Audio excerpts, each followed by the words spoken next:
Assalamualaikum warahmatullahi wabarakatuh. Waalaikumsalam warahmatullahi wabarakatuh.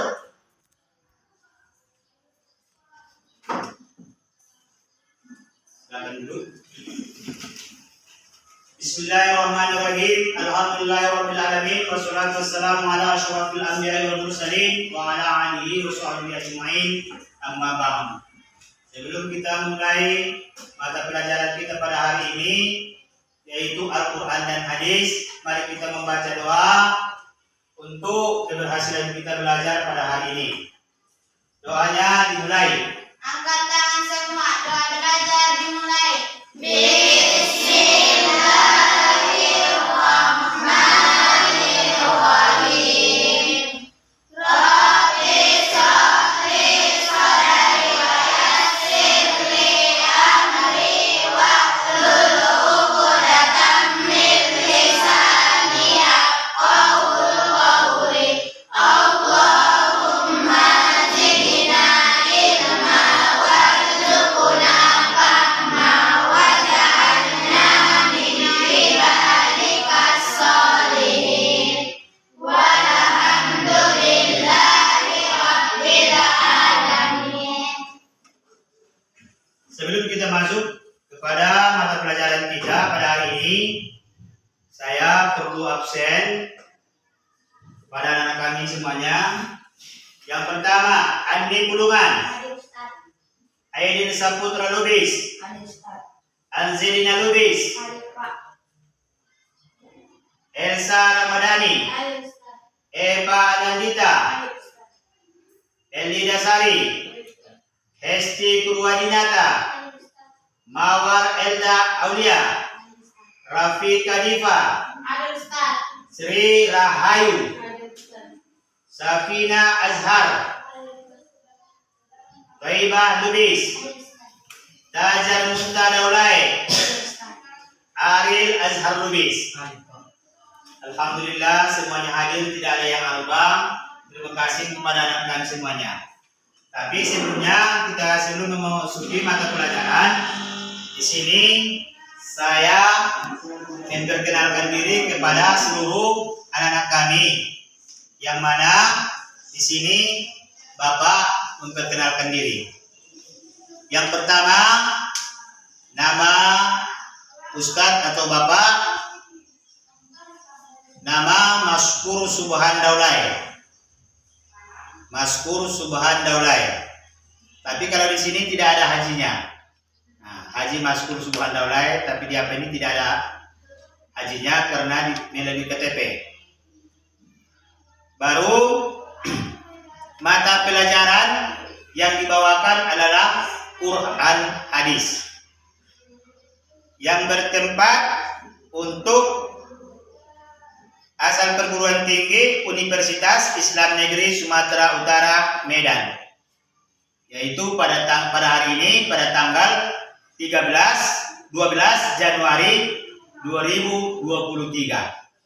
Maka dari situ di sini Bapak akan memberikan mata pelajaran setelah memperkenalkan diri kepada anak-anak kami semuanya. Bisa kita pahami? Bisa kita ikuti mata pelajaran Al-Quran Hadis pada hari ini? Bisa. Alhamdulillah.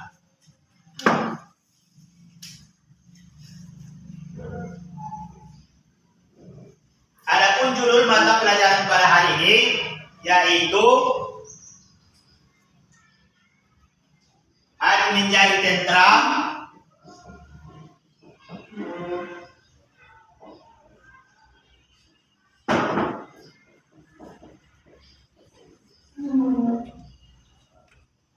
dengan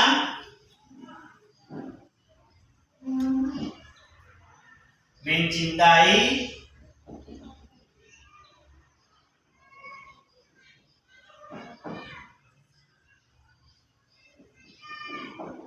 Al-Quran dan Hadis.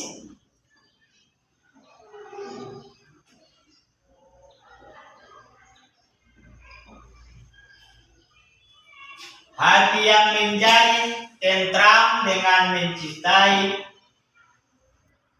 Al-Quran dan hadis. Ada beberapa yang akan kita lihat tentang hati menjadi tentram dengan mencintai Al-Quran. Ada beberapa faktor yang akan kita baca, yaitu pengertian mencintai Al-Quran. Nomor 2, perintah mencintai Al-Quran dan hadis. Yang ketiga, itu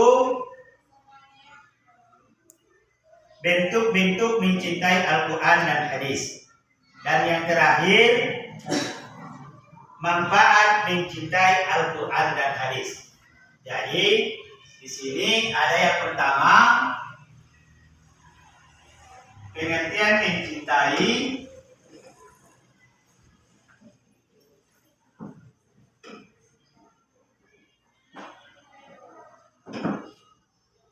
Al-Quran dan hadis.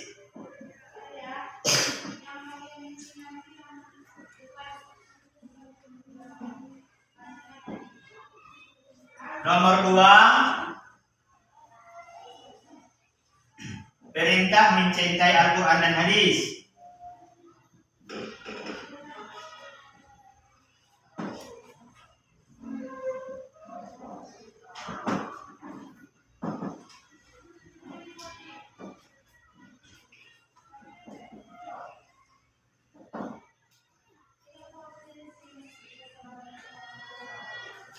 Nomor 3, bentuk-bentuk mencintai Al-Quran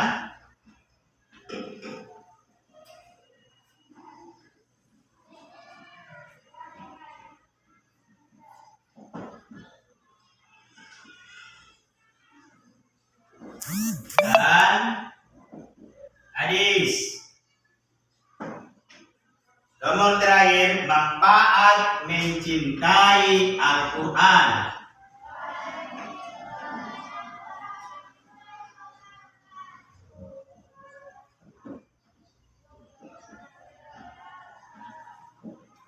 Jadi hati menjadi tentram dengan mencintai Al-Quran dan hadis ada 4 macam.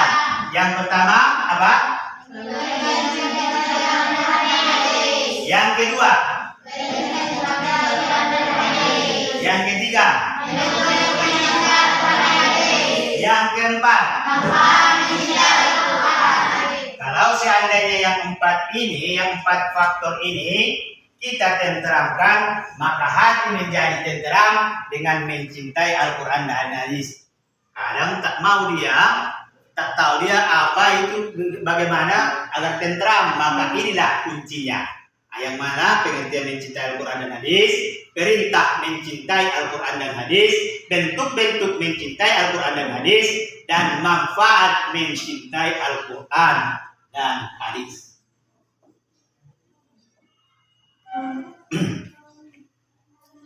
Contoh kita buat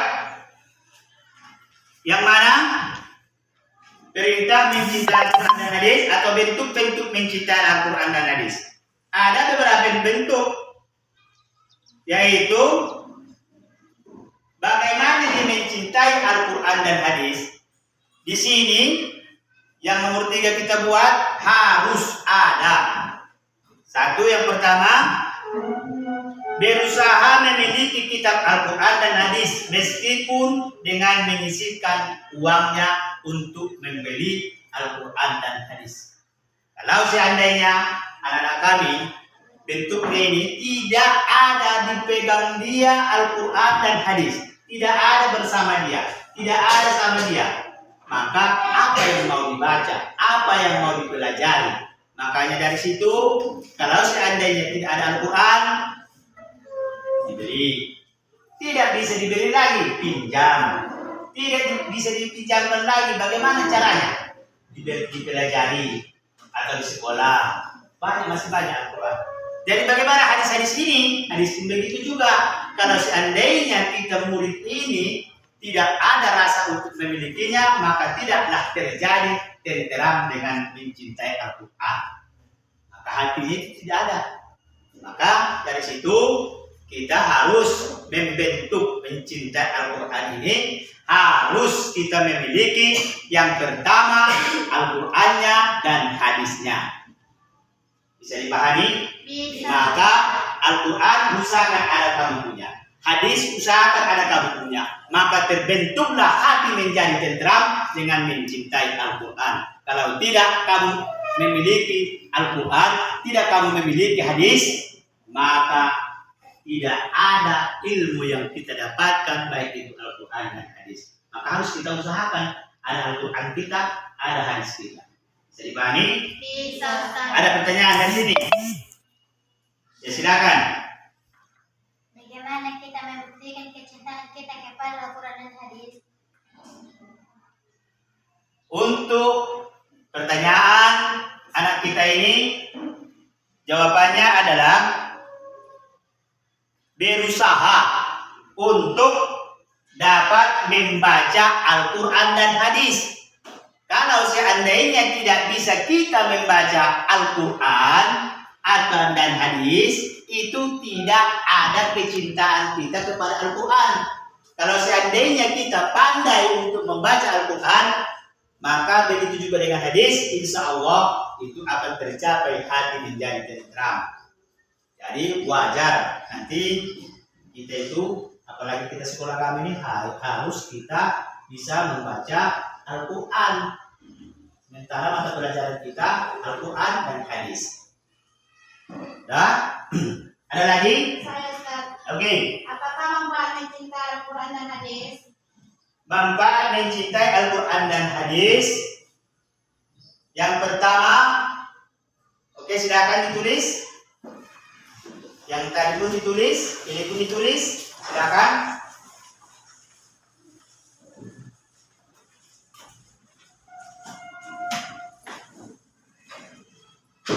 Yang pertama, mendapat kecintaan dan ampunan dari Allah Subhanahu wa taala.